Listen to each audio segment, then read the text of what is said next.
बऱ्याचदा तुम्ही एखादं डॉक्युमेंट बघता, ज्यात डू नॉट कॉपी, कॉन्फिडेन्शियल किंवा draft inserted behind the main content असे टेक्स्ट असतात. या टेक्स्टना वॉटरमार्क्स असं म्हणतात. युजरला हे सांगण्यासाठी की हे डॉक्युमेंट कॉन्फिडेन्शियल आहे, ड्राफ्टिंग स्टेजमध्ये आहे किंवा याचे डुप्लिकेशन करता येणार नाही. वर्ड तुम्हाला असे वॉटरमार्क्स अप्लाय करण्यास मदत करते.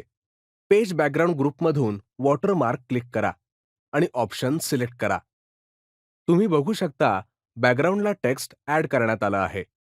अधिक स्टाईल्स बघण्यासाठी वॉटरमार्क मेनूमधून मोर वॉटरमार्क्स फ्रॉम office.com चा वापर करा. तुम्ही तुमचं स्वतःचं वॉटरमार्क तयार करू शकता. वॉटरमार्क मेनूमधून कस्टम वॉटरमार्कवर क्लिक करा. प्रिंटेड वॉटरमार्क डायलॉग बॉक्समध्ये जर तुम्हाला वॉटरमार्क म्हणून पिक्चर इन्सर्ट करायचे असतील, तर मग पिक्चर वॉटरमार्क सिलेक्ट करा. इथे आपण टेक्स्ट वॉटरमार्क सिलेक्ट करूया आणि टेक्स्ट एंटर करूया. ओकेवर क्लिक करा. आता तुम्ही बघू शकता की एक नवीन वॉटरमार्क टेक्स्ट इन्सर्ट झाले आहे. तयार असलेले वॉटरमार्क मेनूमधून रिमूव्ह करण्यासाठी रिमूव्ह वॉटरमार्कचा वापर करा.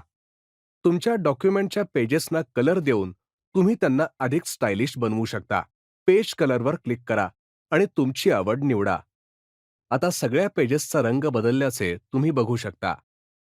अधिक कलर बघण्यासाठी मोर कलर्सचा वापर करा.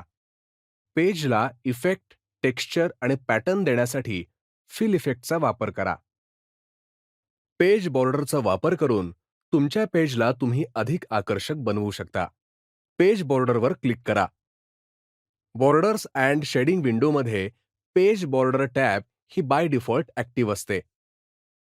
सेटिंग, स्टाईल आणि कलर निवडा. तुम्ही प्रिव्ह्यू देखील बघू शकता. समजा तुम्हाला सगळ्या पेजेससाठी सेटिंग्ज अप्लाय करायचे असतील, तर पूर्ण डॉक्युमेंट सिलेक्ट करा आणि तुम्हाला फक्त एका सेक्शनसाठी सेटिंग्ज अप्लाय करायचे असतील, तर अप्लाय टू बॉक्समधून योग्य तो पर्याय निवडा. बाकीच्या 2 टॅबचा वापर डॉक्युमेंटमधल्या इतर आयटम्सला शेडिंग आणि बॉर्डर देण्यासाठी होतो.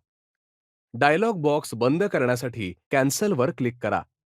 अशा पद्धतीने डिझाइन टॅब आणि त्याच्या ग्रुपचा वापर करता येतो.